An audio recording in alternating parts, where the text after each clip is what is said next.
السلام علیکم ورحمۃ اللہ تعالی وبرکاتہ۔ بسم اللہ الرحمن الرحیم۔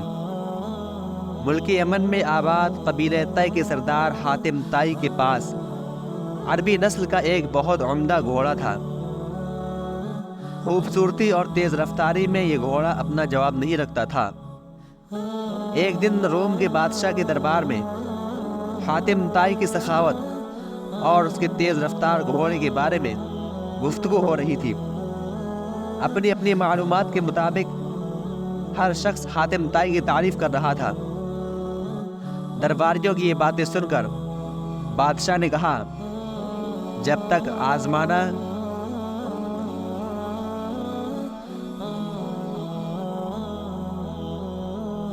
السلام علیکم ورحمۃ اللہ تعالی وبرکاتہ۔ بسم اللہ الرحمن الرحیم۔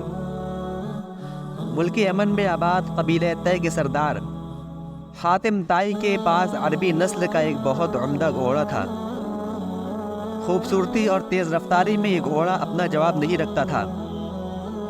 ایک دن روم کے بادشاہ کے دربار میں حاتم طائی کی سخاوت اور اس کی تیز رفتار گھوڑے کے بارے میں گفتگو ہو رہی تھی۔ اپنی اپنی معلومات کے مطابق ہر شخص حاتم طائی کی تعریف کر رہا تھا۔ درباریوں کی یہ باتیں سن کر بادشاہ نے کہا، جب تک آزما نہ لیا جائے کسی کے بارے میں رائے قائم کرنا عقل مندی کے خلاف ہے۔ ہم چاہتے ہیں کہ کچھ لوگ حاتم طائی کے پاس جائیں اور اس سے اس کا وہی گھوڑا مانگیں۔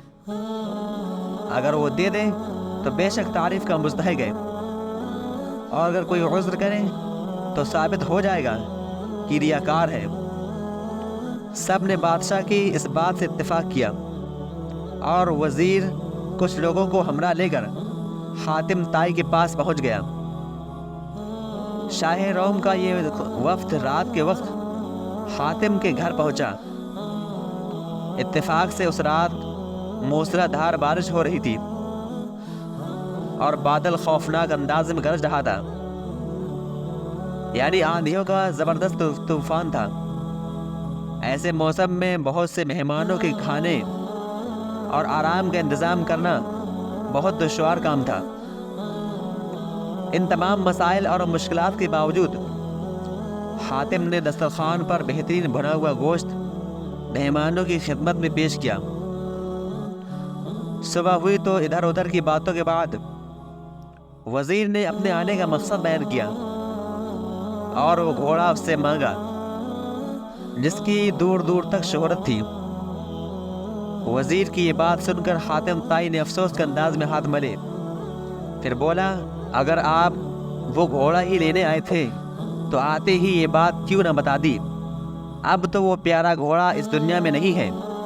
جیسا کہ آپ کو معلوم ہے کہ رات بہت سخت طوفان تھا، یہ کسی طرح بھی ممکن نہ تھا کہ میں چراگاہ سے کوئی جانور منگواتا اور اسے ذبح کر کے آپ کی ضیافت کا اہتمام کرتا۔ گھر پر صرف وہی گھوڑا تھا، اور مجبوراً میں نے اسی کو ذبح کر دیا، کیونکہ میں یہ بات کسی طرح بھی گوارا نہ کر سکتا تھا کہ میرے مہمان بھوکے سوئیں۔ وزیر حاتم کی یہ بات سن کر حیران رہ گیا۔ اس نے کہا، لوگ آپ کی جس قدر تعریف کرتے ہیں، خدا کے فضل سے آپ اس سے بھی زیادہ مہربان اور سخی ہیں۔ بادشاہ کو جب یہ سارا واقعہ معلوم ہوا تو اس نے بھی یہ بات مان لی کہ حاتم طائی واقعی تعریف کا حقدار ہے۔